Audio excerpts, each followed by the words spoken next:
नमस्कार दोस्तों, SR news में आप सभी का स्वागत है। मैं रिंकू यादव। दोस्तों, पश्चिम बंगाल की राजनीति आप सबको पता होगा कि यहाँ पर हिंसा की राजनीति होती है। यहाँ पर चुनाव तो अगले साल है, लेकिन अभी से दोनों तरफ से, चाहे वह टीएमसी हो चाहे भारतीय जनता पार्टी, दोनों तरफ से आरोप प्रत्यारोप का जो दौर है वो शुरू हो चुका है। पश्चिम बंगाल का एक जिला मुर्शिदाबाद जो पिछले 10 दिनों से दंगों की आग में जल रहा है और लगभग 500 हिंदू परिवार अपना घर छोड़ करके, अपना गांव छोड़ करके, नदी क्रॉस करके मालदा जिले के एक सरकारी स्कूल में जो है कि आश्रय लिया हुआ है और वह पलायन का जीवन जी रहे हैं।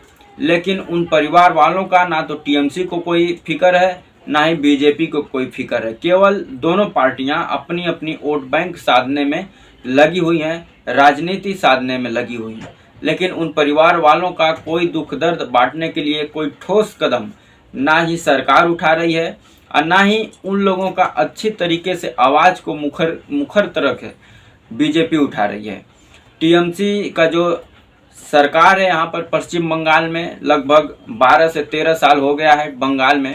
लेकिन इस दौरान कई ऐसे चीज़ें हुई जहाँ पर पश्चिम बंगाल की सरकार यानी मुख्यमंत्री ममता बनर्जी फेल होती नजर आती हैं। चाहे वो आर्जिकल का मामला हो जिसमें एक लड़की की जो है कि बलात्कार करके हत्या कर दी गई थी, उसमें भी कहीं ना कहीं ममता बनर्जी का फेलियर नज़र आया था। उनका जो प्रशासन है, जो कार्रवाई करने का जो तरीका है, वो सब किसी को समझ में नहीं आया था। और ताजुब की तो उस समय हो गई थी जब खुद पश्चिम बंगाल की मुख्यमंत्री ममता बनर्जी सड़कों पर उतर गई थी। आप सोच सकते हैं कि जिस प्रदेश का मुखिया इस सड़क पर उतर जाए और वो किससे न्याय मांगेगा। वो खुद उस प्रदेश का मुखिया है और वो खुद सड़क पर उतर गई थी आर्जिकल के मामले में और न्याय मांग रही थी बीजेपी से यानी केंद्र सरकार से।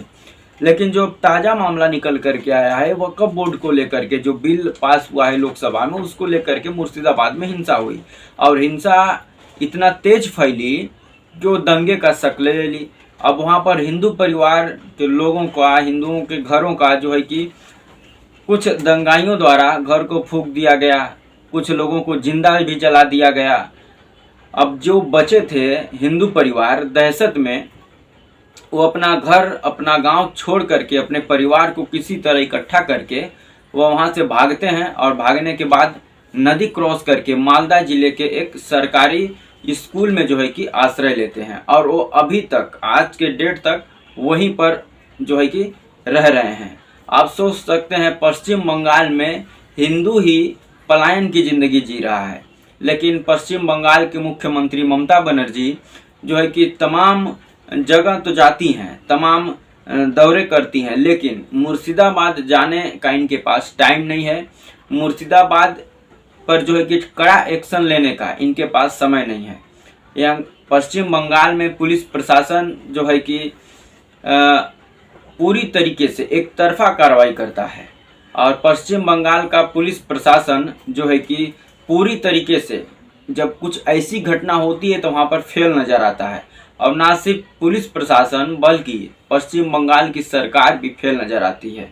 आप सोच सकते हैं कि 500 परिवार अपना गांव छोड़कर, अपना घर छोड़कर, अपना जो है कि खेती बाड़ी छोड़ करके जा करके पिछले 10 दिनों से जो है कि आश्रय लिया हुआ है किसी सरकारी स्कूल में अपने परिवार को लेकर के और वहाँ पर अपना जीवन बिता रहा है। लेकिन पश्चिम बंगाल की मुख्यमंत्री उस पर जो है कि उस घटना को छोटी घटना बताती हैं। आप सोच सकते हैं कि कोई परिवार अपना घर, अपना खेती बाड़ी, अपना गांव छोड़ करके अपने परिवार की जान बचा कर लेकर भाग जाता है और कोई एक दो परिवार का मामला नहीं है, ये लगभग 500 हिंदू परिवारों का मामला है।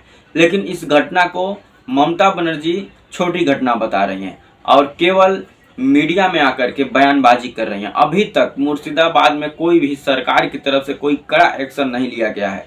ना ही उन दंगाइयों को अभी पुलिस अरेस्ट कर पाई है, ना ही पुलिस इतना व्यवस्था तगड़ा कर पाई है कि जो हिंदू परिवार अपना घर, अपना गांव छोड़ करके जाके दूसरे जगह पर रह रहे हैं वो हिम्मत जुटा सके वापस अपने घर आने की। तो आप सोच सकते हैं कि किस प्रकार से पश्चिम बंगाल में सरकार काम कर रही है। किसी भी ऐसी घटना को लेकर के ममता बनर्जी जिस भी जगह पर ऐसी घटना होती है पश्चिम बंगाल में, वहाँ पर ममता बनर्जी फेल नजर आती हैं, उनको कंट्रोल नहीं कर पाती हैं ऐसी घटनाओं को। ये कड़वी सच्चाई है। चाहे वो आर्जिकल का ही मामला देख लीजिए कि किस प्रकार से हुआ था, वहाँ पर भी पूरी तरीके से फेल नजर आई थी। ये मुर्शिदाबाद का मामला देख लीजिए, 10 दिन हो चुका है लेकिन अभी तक कोई ऐसा कड़ी कार्रवाई सरकार की तरफ से नहीं हुआ है। और घुसपैठियों के मामले में जो है कि सीधे सीधे हाथ उठा देना कि ये केंद्र का मामला है, ये भी सरासर गलत है। राज्य जो है कि आपके अंडर में आता है। आप यदि आपके अधिकारी, आपके प्रशासनिक व्यवस्था अगर टाइट रहता, तो यदि बीएसएफ छूट भी देती है बांग्लादेशियों को अंदर घुसने की, तो आपका पुलिस प्रशासन क्या कर रहा है? आपका वहाँ पर जो नज़दीकी पुलिस स्टेशन है जो सीमा क्षेत्र में है, वो लोग क्या कर रहे हैं? आपके जो कार्यकर्ता हैं, आपके जो पार्टी के लीडर्स हैं, यदि आप को बीजेपी बदनाम करने की कोशिश करती है तो आप अपने पार्टी के कैडर को लगा के रखिए, अपने पुलिस प्रशासन को टाइट करके रखिए। यदि बीएसएफ उन लोगों का घुसपैठ करा रही है कि टीएमसी की बदनामी होगी, तो आपका पुलिस प्रशासन क्या कर रहा है? उनको अरेस्ट करिए। अरेस्ट करने के बाद उनको जो है कि दिखाइए, बताइए कि बीएसएफ ने इनको घुसपैठ कराया था, हमारी पुलिस प्रशासन ने इसको अरेस्ट कर लिया। लेकिन ऐसा कुछ भी नहीं होता है और केंद्र सरकार भी इसमें राजनीति कर रही है। जो सीमाई क्षेत्र होता है किसी भी देश का, वो केंद्र सरकार देखता है, बीएसएफ के अंडर में होता है। तो बीएसएफ जो है कि केंद्र के अंडर में आती है। तो यदि घुसपैठ हो रहा है बांग्लादेश से, तो ये सीधे सीधे जिम्मेदारी केंद्र सरकार की बनती है, चाहे वह किसी भी राज्य में हो रहा है, सीमाई क्षेत्र में। तो इस पर दोनों पार्टियां अपने अपनी तरीके से राजनीति की रोटी जो है कि सेक रही हैं, लेकिन इसमें जो है कि जल के मर रहा है आम इंसान, चाहे वह हिंदू हो चाहे वह मुस्लिम हो। और जो दंगाई होते हैं वो ना किसी उनका कोई धर्म होता है ना ही जाति होती है। उनको जो है कि सरकार उनके खिलाफ जब कड़ी एक्शन लेगी तब जाकर के ये सुधरेंगे। और यही कड़ा एक्शन लेने का समय पश्चिम बंगाल में आ चुका है। लेकिन अभी तक सरकार की तरफ से ऐसा कोई भी कड़ा कानून या कड़ा जो है कि ऐसा कोई व्यवस्था नहीं की गई है कि ताकि ये दंगाई जो है कि कंट्रोल में आ सकें। तो दोस्तों, आप सबका क्या विचार है मुर्शिदाबाद को लेकर के? जिस प्रकार से 500 घर जो है कि हिंदू पलायन कर गया है, इस घटना को लेकर के आपका क्या राय है? कमेंट कर जरूर बताएं। और ऐसे ही तमाम और खबरों के लिए हमारे चैनल पर बने रहें। वीडियो अच्छा लगे तो लाइक कर दें, शेयर करना ना भूलें। जय हिंद, वंदे मातरम।